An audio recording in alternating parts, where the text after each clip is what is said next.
Thank you all for coming. I hate when we have to meet here about an incident that we're involved in, but it's a necessary evil that we do this to get all the facts out to the public. And you guys are a vital tool in getting the facts out. That's part of your main job, is to get the facts out and keep government accountable. So today's press conference, we'll talk about the October 7th officer-involved shooting. The purpose of the press conference is transparency and to provide clarifying details to the media and the public and everyone that wants the information. An important point here is there's some things I will not be getting into about the case. The case is currently under investigation by the Lorain Police Department, and Captain Lance is here, and he may give some comments after we're done with our presentation to the media and answer some questions.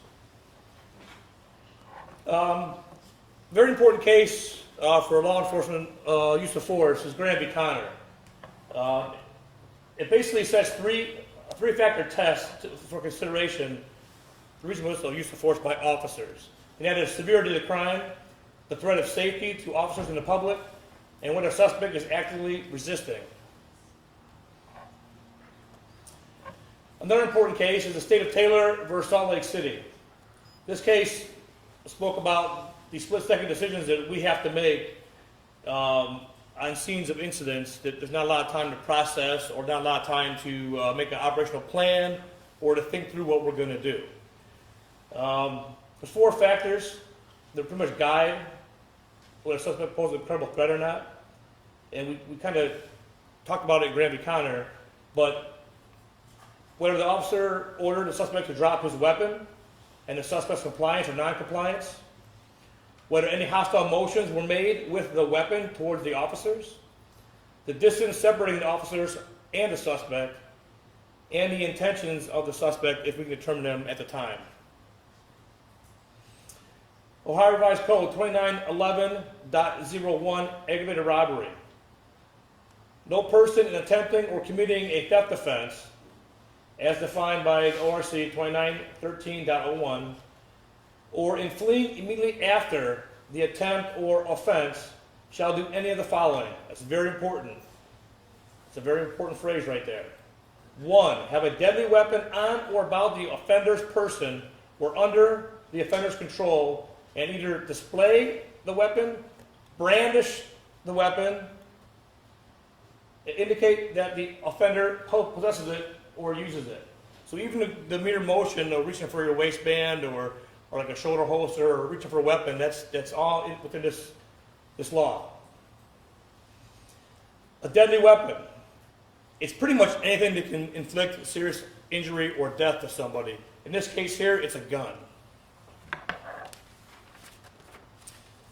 Officer Isaiah Taylor.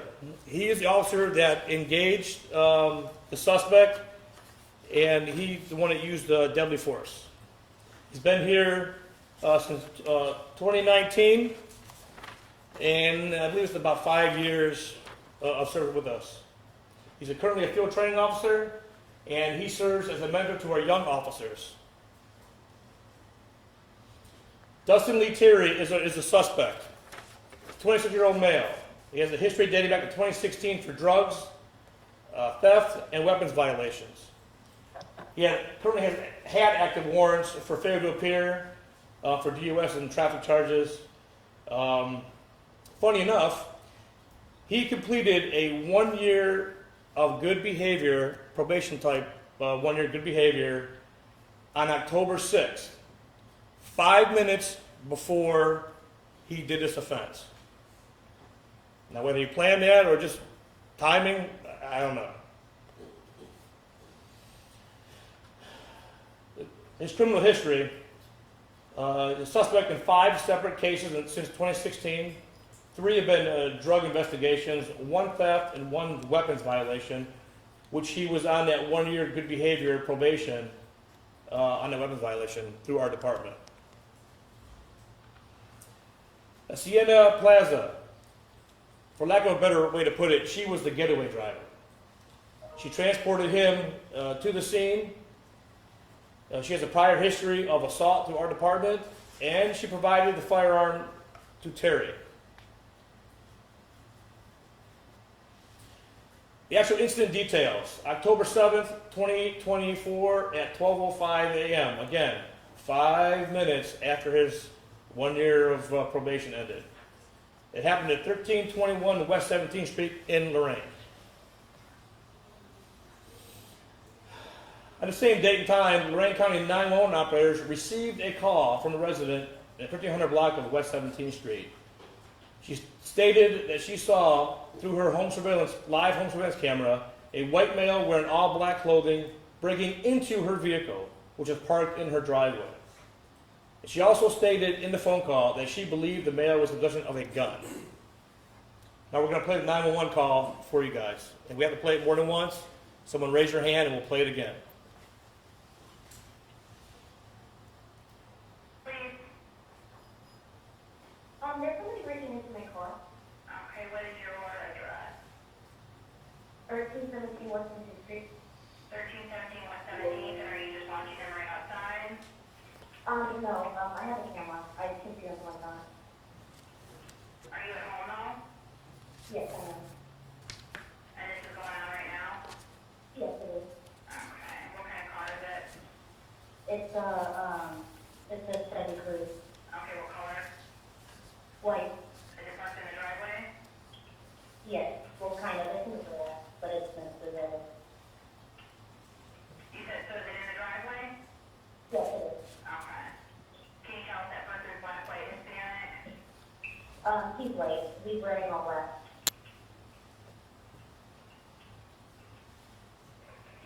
With hair and brown eyes.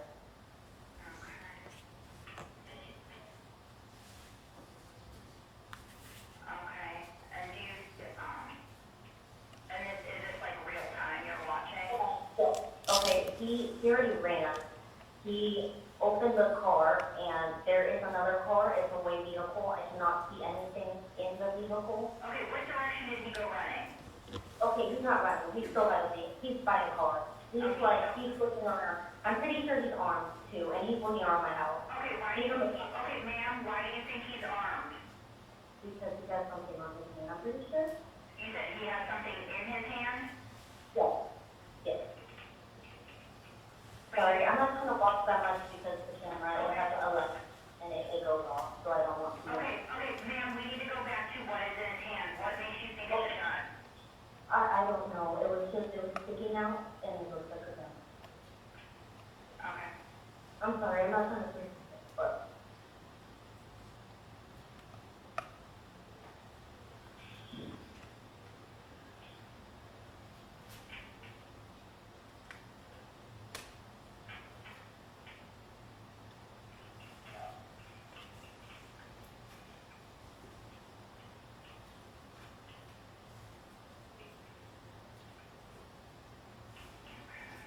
This is because it's get in the house, because I can hear both now. Of my sleep. Okay. Alright, just let me, if he takes off, I need you to tell me what direction. Now, do you see any suspicious cars, anything like that around? There was that in our house. I'm sorry? There was a white vehicle in front of my house. There's a white vehicle you don't recognize in front of your house? No, I don't recognize it. Okay. He hasn't set up the camera yet, so he's not in front of the house. But I can hear movement on my side of the house, which is still like that. You said you can hear movement that somebody else is around the house? Yes.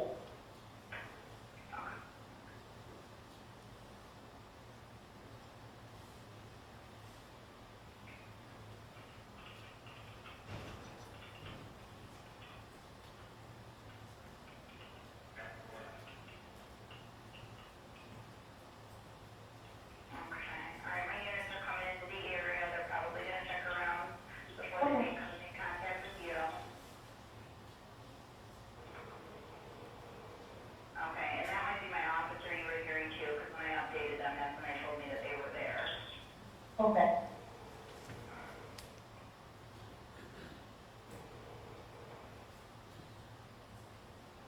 Am I able to go get my parents? I'm sorry? Am I able to go get my parents? Okay, yeah, we can go to some faster than see. We're going to go ahead and disconnect. They will come in contact with you, okay? Okay. You're welcome.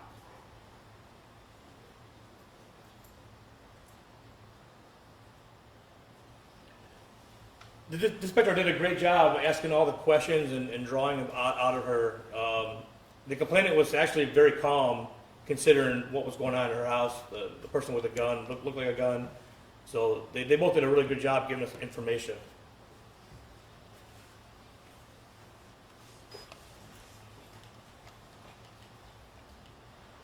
Right here is the suspect breaking into the car.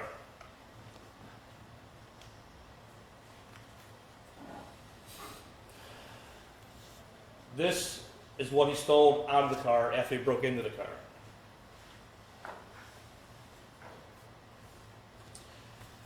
Officer Taylor was the first to arrive on the scene, and he began checking the caller's vehicle.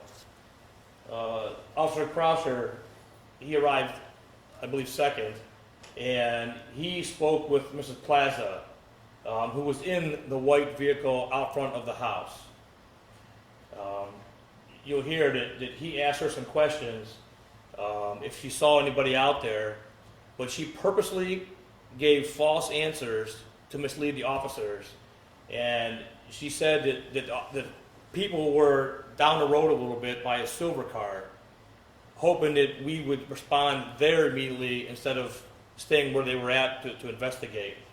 Our officers thought something was suspicious, and they stayed put, and they did more investigation at the scene of the vehicle break-in.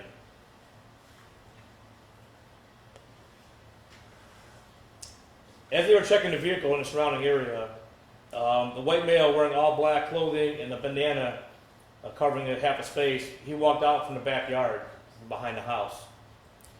Officer Taylor first spotted the suspect, known now as Terry, walking down the driveway, and he immediately began giving commands to Terry to put his hands up, and in a couple other directions he gave him about being tased. He also announced that he was from the police department, so he was identified. At the same time as Terry was walking, Officer Croucher observed a handgun in Terry's right hand and immediately began yelling, "Terry, drop the gun, drop the gun." At the same time, again, Officer Taylor deployed his taser, but it was ineffective, and the suspect, Terry, he took off running. Taylor engaged in a foot pursuit while other officers were converging from different locations, and you'll see on a different slide, the officers did a great job spreading out and kind of encapsulating the whole entire area so he couldn't escape.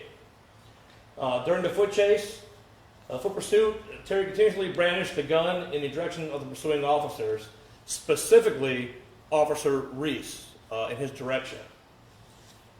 Just prior to Officer Taylor discharging his duty weapon, Terry was still brandishing the gun and begins to turn towards Officer Reese, who's immediately behind him. Officer Taylor fired 5 shots at Terry, neutralizing the imminent threat he posed to our officers and others in the area. Officers on scene secured Terry in handcuffs, so he no longer posed a threat. He was conscious. He was still able to move his hands, to move about. He still had all faculties about him, so he still posed a threat until he was secured. Terry was transported to Mercy Hospital and later transported to Cleveland Metro, where he was treated for multiple gunshot wounds. Since then, he's been released and currently in the county jail for aggravated robbery, felony 1, carrying concealed weapons, resisting arrest, and obstructing official business. And there's probably some other charges coming after the investigation is over. Sienna Plaza, she was charged and booked in the county jail on charges of complicity to aggravated robbery, which is also a felony 1. Again, the incident remains under investigation by the Elyria Police Department, and additional charges may be forthcoming. And as you all may recall at all my press conferences, it's imperative that we have transparency. So we don't do our own investigations. We call other departments to come in and do it, and they have total control of the investigation. We don't take part in it. We only do what they ask us to do and provide what information they asked us to provide when they ask it. So we don't get involved at all. Here is the gun that he was carrying. and brandished, and then later dropped after he was shot by an officer.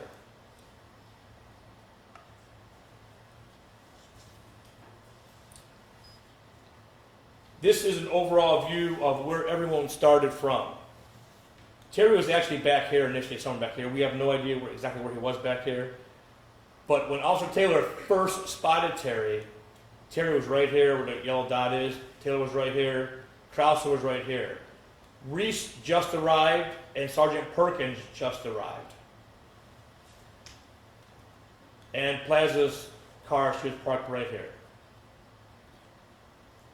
Yep, and now you're going to see an animation of where everybody went until Terry was neutralized. So if you need to see this multiple times, just somebody again raise your hand so we can play it again, because it's kind of confusing the first time you watch it. So we want to make sure you have a clear view of what everyone was doing.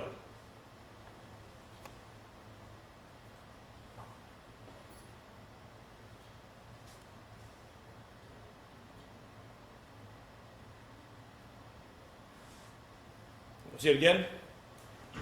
Do it again. Right.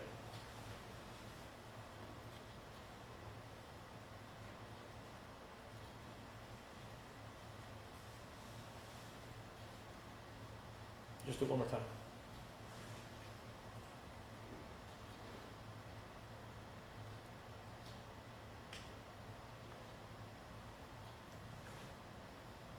Now, special note here, Sergeant Perkins, he came around the house this way, and when you see the body cam footage, you're going to understand what happened and why it happened.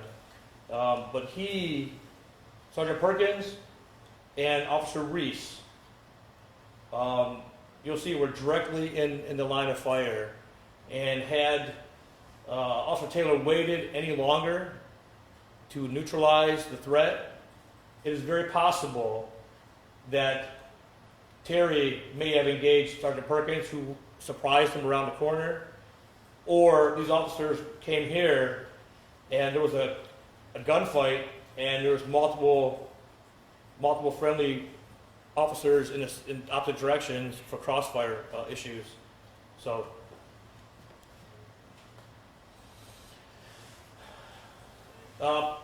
this information here is from Elyria Police Department. We didn't have this information initially. But Sienna Plaza, she confessed to providing Terry with the firearm, and she also confessed to transporting him to the location. The stolen tool was discovered inside the trunk of the vehicle utilized by Plaza, the one that she occupied. Body-worn camera videos, we're going to go through a series of videos. We're going to play them full steam. We're going to repeat them full steam. Then we're going to go backwards to a slow motion version of it, and we'll repeat it as many times as we need to for y'all to get the clear picture of it. There's some foul language here. It is what it is.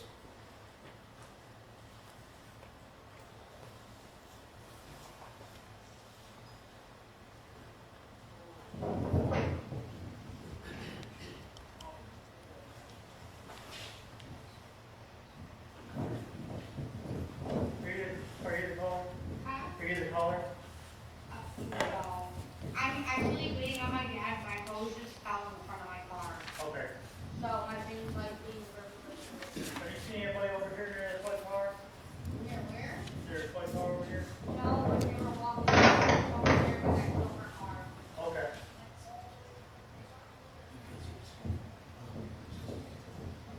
I did. She said that they're walking down there by that silver car somewhere.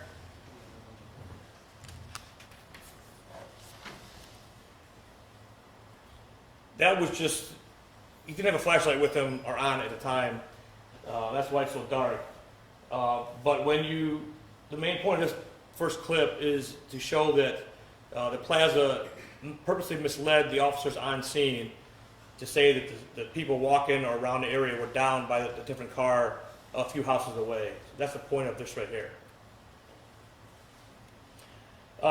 So, body camera footage again. So as I said in multiple press conferences that I have, that the body cameras they tell a story. It's not always the 100% the way things went because of the convex lens in the body cameras. Much like a peephole in the door, it's kind of round. It's a round shape, and the distances and everything is distorted. So you don't see a true, like, one-dimensional type when an officer's on scene. You don't see it true like us looking at you directly. What helped us here is we had multiple cameras on scene when the incident happened. So because we had so many different vantage points, we were able to put it all together for you and show the true incident, how it happened, because we had so many body cameras there. So that's always a point I want to bring up. It doesn't always tell the correct story until you have multiple in the area, and you're able to analyze all of them and put them all together at one time. This is Officer Croucher, body cam. He was down, remember the other slide, he was down by the car, by the street in the driveway initially.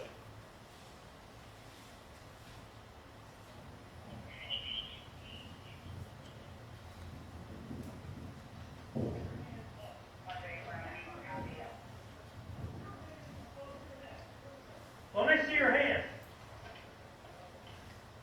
Hey, drop the fucking gun. Drop the gun.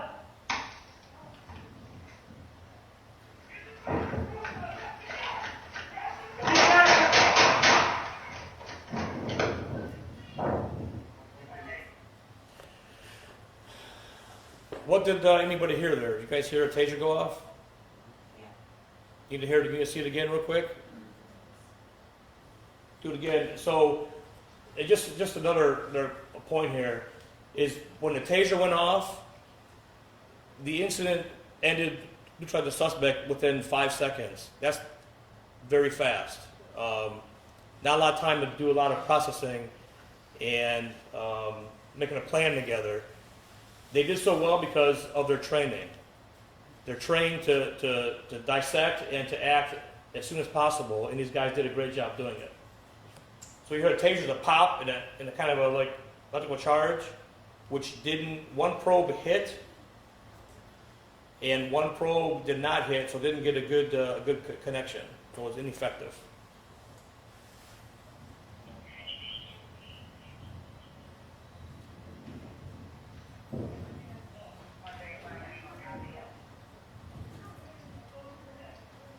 Let me see your hand.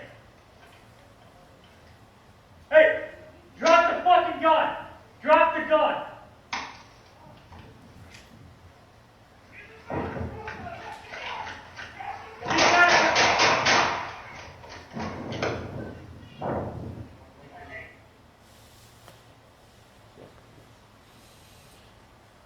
This is a slow motion version of the same video.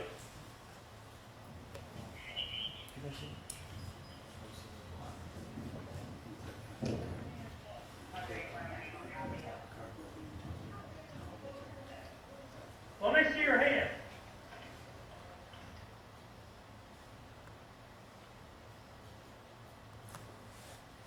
Hey, drop the fucking gun. Drop the gun.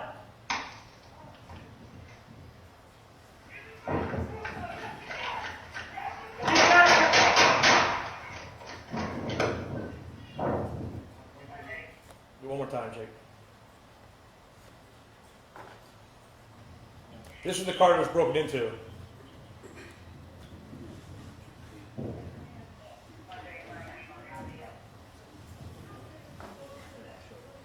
Let me see your hand. Gun in his hand. Hey, drop the fucking gun. Drop the gun.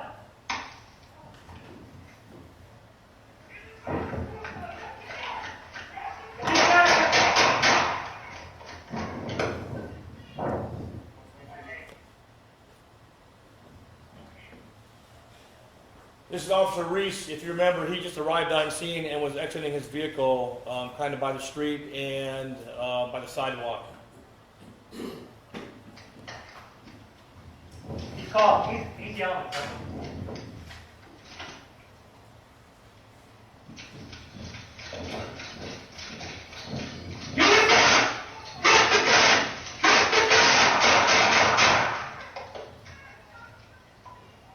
123, shot fired. Shot fired. Start light here now. Get back! Get back! Roll over on your stomach. Roll over. Roll over. Roll over. Get back! Get it. Go.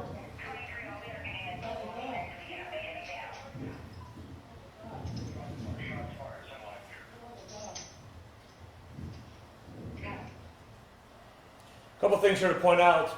I want you to listen to the officers. They gave great verbal commands. They were clear verbal commands. Each one of them were very clear. The suspect ignored every single command that he was given. He chose, instead, to keep the gun in his possession. He chose to brandish the weapon. He chose to flee. He chose to turn towards officers with the weapon in their direction. Everything you see here is a choice that he made. We react to incidents. We react to people's movements. We react to what they do. Also, at the end of this video, or close to the end of the video, you see the officer immediately call for life care to come and render aid to the suspect. No hesitation. Everyone's voice, they're very calm. They're collected. They're thinking through the process. And again, they just did a great job. Do it again. He's called. He's yelling at someone.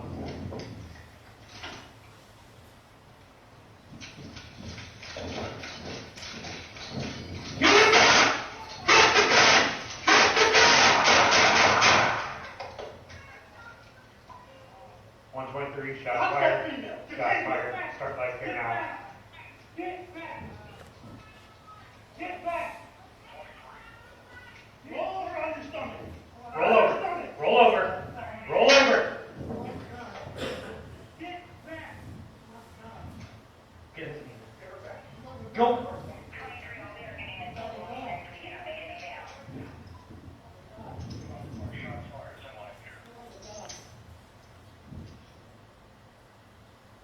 Slow motion, same video. He's called. He's yelling at someone.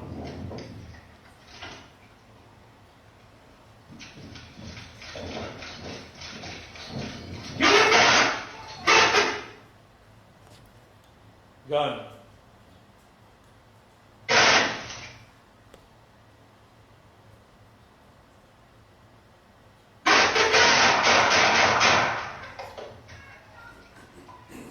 One 23, shot fired.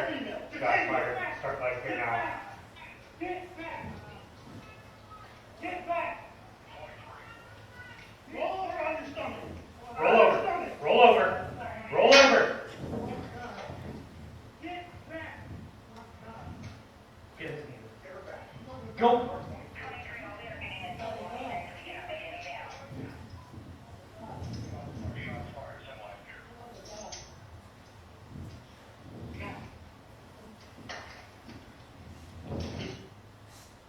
Now, we'll do it one more time, slow motion, but I want you to watch his body as he's running, and watch his hands. If any of you in here run, or back in the day we were all in high school when everybody played sports and ran, you run straight ahead. You swing your arms. You don't run like this. That's not a normal gait. That's not a run.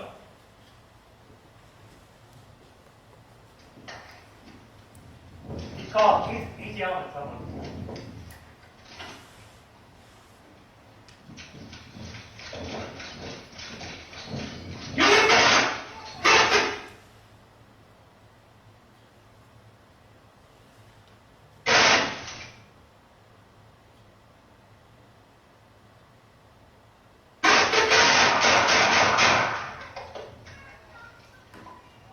One 23, shot fired. Shot fired. Start light here now. Get back! Did anybody see what he was wearing on his hands, by chance? Anyone knows what he's wearing? He's wearing rubber gloves, surgical gloves. That's to keep his fingerprints off the car and off the weapon. This is Officer Taylor's body-worn camera. As you recall, Officer Taylor is the one that actually engaged and neutralized the suspect.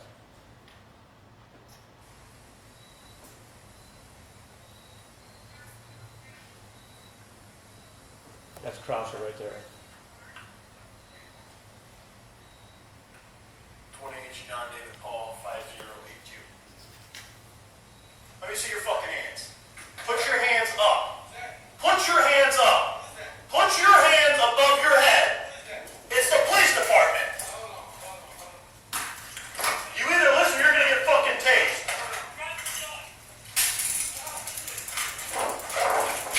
Watch your crossfire!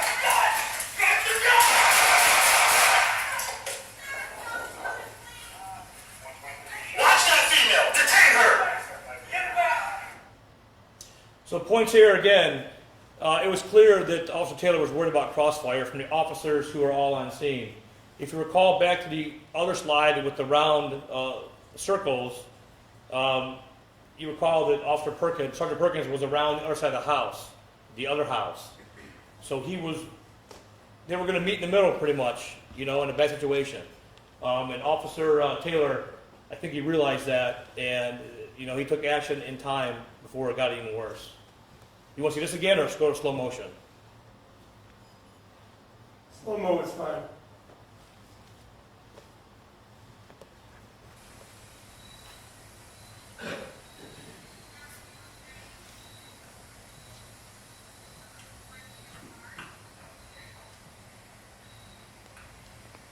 John David Paul 5082. Let me see your fucking hands. Put your hands up. Put your hands up. Put your hands above your head. It's the police department. You either listen or you're gonna get fucking tased. Ineffective deployment, didn't work. Watch your crossfire! Gun.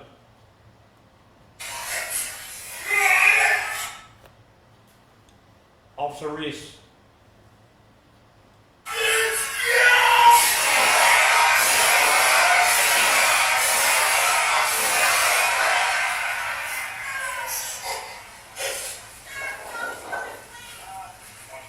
Watch that female! Detain her! So just one more time, and I need you to look at the view from Officer Taylor's body-worn camera. This is why I'm telling you that the body cameras tell a story, but until you combine more than one body camera, you're only getting a part of the story. Look at the suspect's arm as he's running, and from Taylor's perspective, put yourself in Taylor's shoes, from his perspective, that weapon was pointing at Officer Reese. So I need you to watch that real close so you guys see that.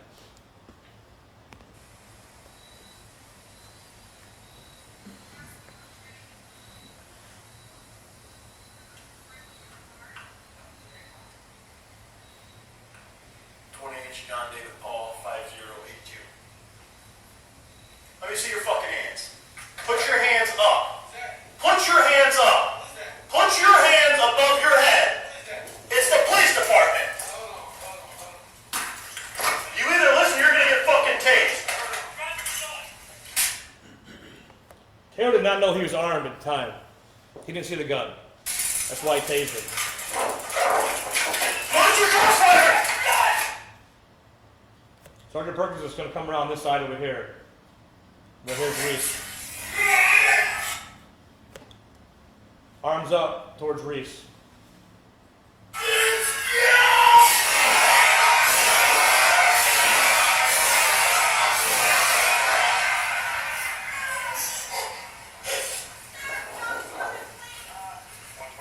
Watch that female! Detain her!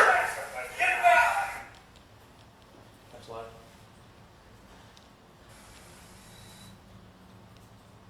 So this video here is just going to show two things. It's going to show how the officers took a deep breath, calmed themselves down, and went on with business.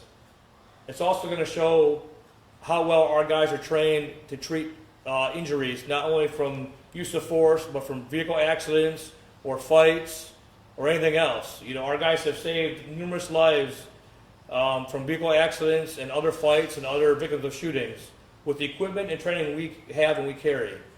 We spend extra money on equipment bags over half the officers have these bags in their cars. It's like a combat field medical kit is what it is. We have 2 combat trained medics that fought in the Middle East and saved lives in the Middle East. They train our officers, and we do training multiple times a year.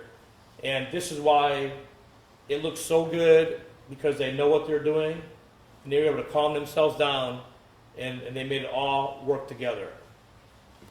23% all available units over here. Sergeant Perkins. Where are you going? Hey, Isaiah, front seat doesn't get back. That's Taylor. Taylor ran to his car to get the medical bag to treat the suspect that he just neutralized with deadly force. Sergeant Perkins went to his car and got his bag to treat that same Stay in suspect. your house. What? Okay, stay in your car. We're working with it. Stay in your car. They did not know she was involved initially in this incident until that point. Officer Taylor's right here. He's right. Over here. Listen to how calm they are.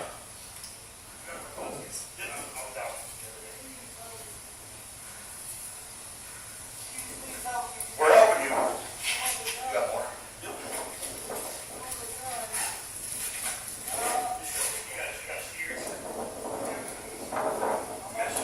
They may not be in this bed. Yeah, they are. We're all.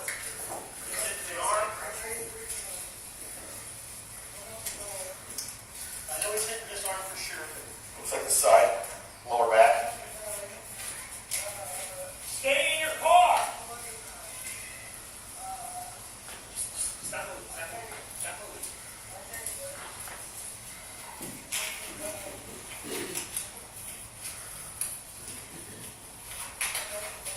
Where are your cars?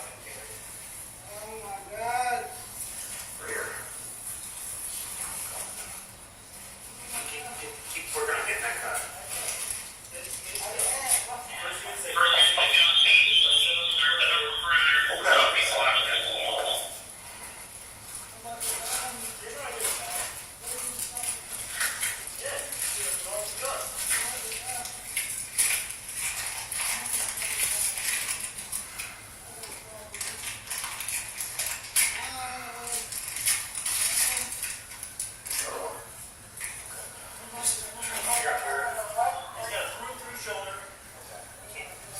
That's Taylor right there.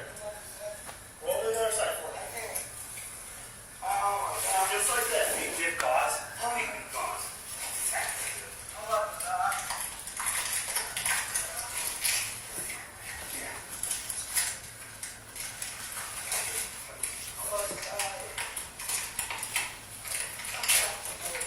We got one right here on the elbow. Here, I say.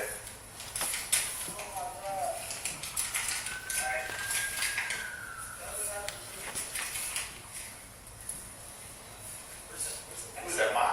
Yeah. Keep that lady in her car, in the white car. Okay. Officer Moss secured the lady because they knew she was involved now. This just goes on to the medical care, so if you can move on. You all will have this PowerPoint, you can go through it as well again if you want to. So we're going to back up to 2023. In May of 23, our pit crew pulled over Terry for minor traffic violations. You know, we get more guns and more bad guys and more warrants out of minor violations of traffic enforcement than anything else we do, which is why we do a lot of traffic enforcement, because we get guns and bad guys off the street to keep the people safe in Lorain. When they pulled him over, Terry, it's our opinion that Terry believed there was only one officer that pulled him over. What Terry didn't know is a second supporting officer was in the car, was outside his car, looking in as the first officer was talking to him. And the officer asked if there was any guns in the car, weapons in the car, and Terry started reaching his hand over to get the gun that was on the front seat in open plain view. He was literally reaching for the gun to get the gun. The backup officer saw that, and he immediately stopped it. It just shows that Terry's prone to weapons violations. He's not afraid to pull guns on law enforcement. So, go ahead. This is an excerpt from the actual report, and we're getting the report for you guys as well, so hopefully we'll have that today, redacted.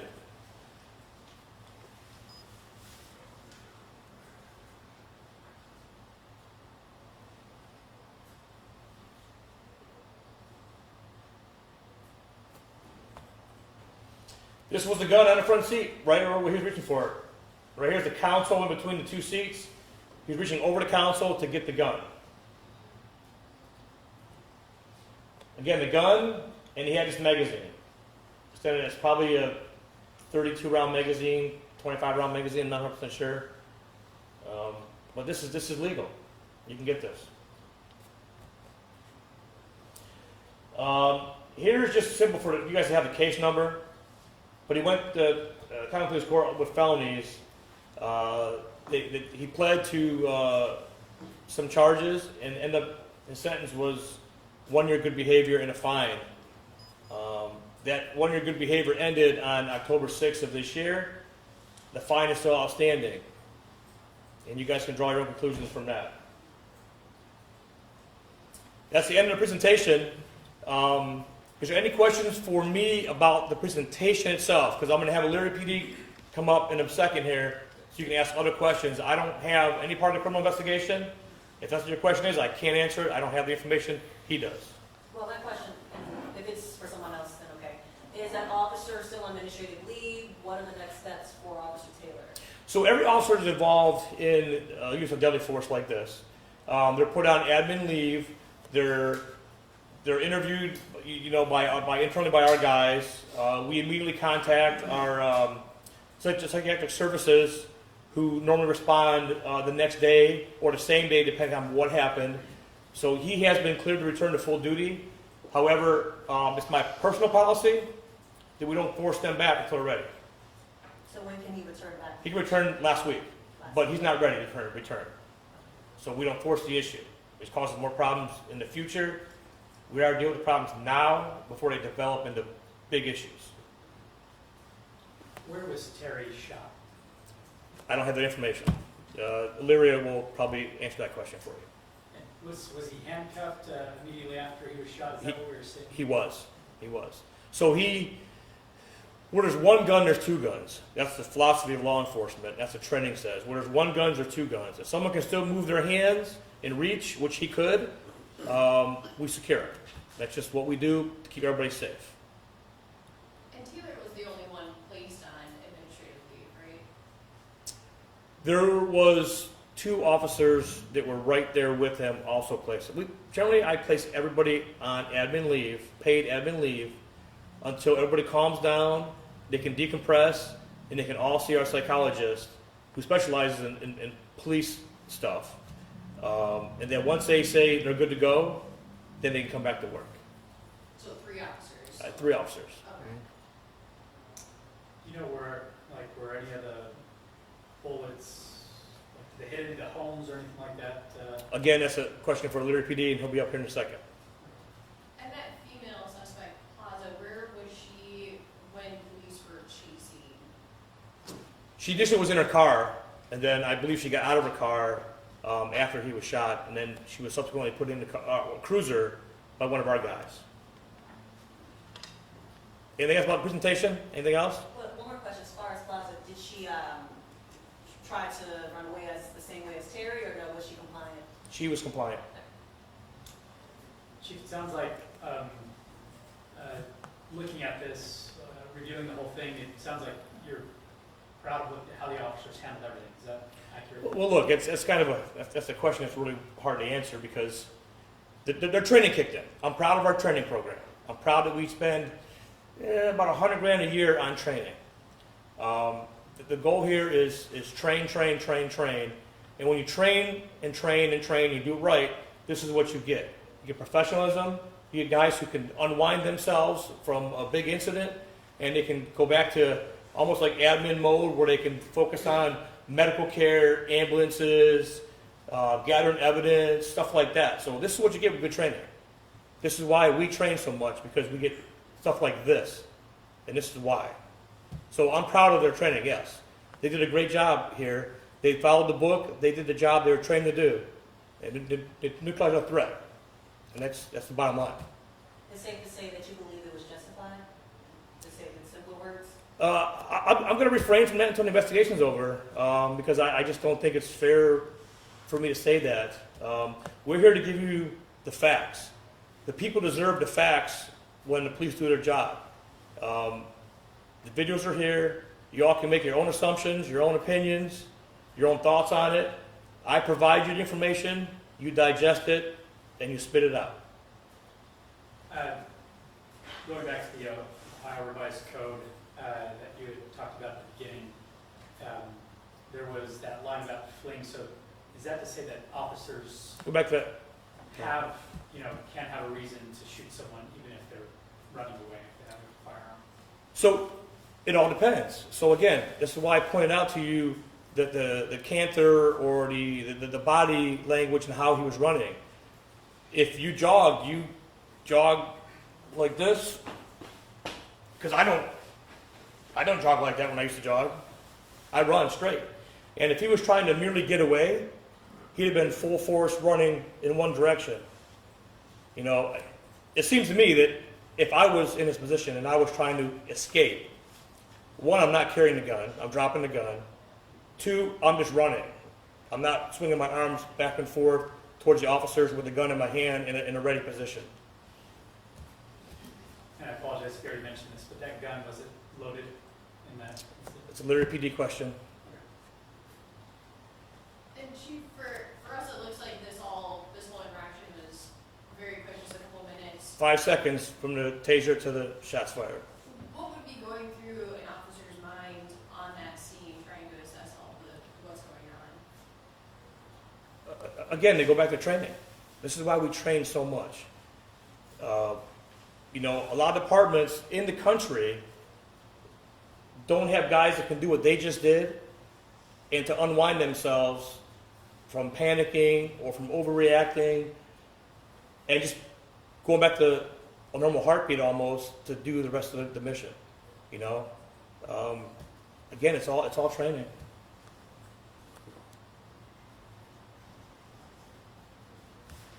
Cap? This is Leary PD, Captain Lance. Appreciate you. Thank you. Morning. I believe it's still morning. Yep. Good morning, everyone. My name is Captain Bill Lance. Last name is Lantz with the Elyria Police Department. Just first and foremost, thank you to the media for showing up and kind of telling the story. Thank you, Chief McCann, for your leadership with the Lorain Police Department and your demonstration of transparency both for your department and for your city. I think it's very commendable that you get up here and you provide this information and put it out there. With that being said, on October 7th, 2024, Chief McCann reached out to Chief Bill Pelko of the Elyria Police Department requesting an independent investigation into this particular incident. That's when I was notified, and members of the investigative unit with the Elyria Police Department were tasked with conducting an independent investigation into this particular incident. There's certain details moving forward. I did field some of the questions. I heard some of the questions. There's certain details with this being an active and ongoing investigation that I probably won't dive into. One thing that I did want to share with the audience here today is kind of talk about some of those next steps. So with us, what we want to first ensure is that we complete a thorough and comprehensive investigation, try to gather as much information and pull that information, examine that information. There'll be some additional items that are sent out for various testing to confirm and corroborate the information. Ultimately, at the conclusion of this comprehensive investigation, we will present the investigation to the Lorain County Prosecutor's Office so that they can review the matter. From there, it is up to their office, that position, to make the determination on how the case will be handled.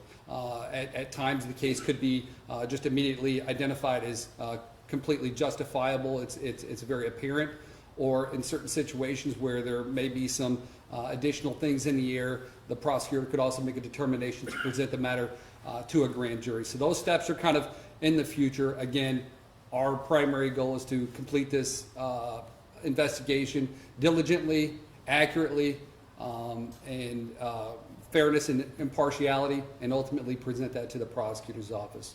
With that being said, I did hear some of the questions. I believe that there was one question about how many times the subject was, who had a question? How many times the subject was shot? Yes, sir. So the subject was struck a total of 4 times. I'm not going to go into too much particular. He was struck, I believe, 3 times in the trunk area of the body, which is the main component of the body, and once in the arm. And if I heard right, there were 5 shots total? 5 shots total, correct. And then somebody asked about any rounds that might have been located or discovered in a building. Yes. I believe 1 round was recovered from a garage. Any other questions for me? I know they said also that a chance that they could see more charges. How likely do you think that is? I think just based off of the charges that are out there, it is definitely something that will be considered, any additional charges. As far as ultimately, that's going to come down to the prosecutor's office as far as making the determination.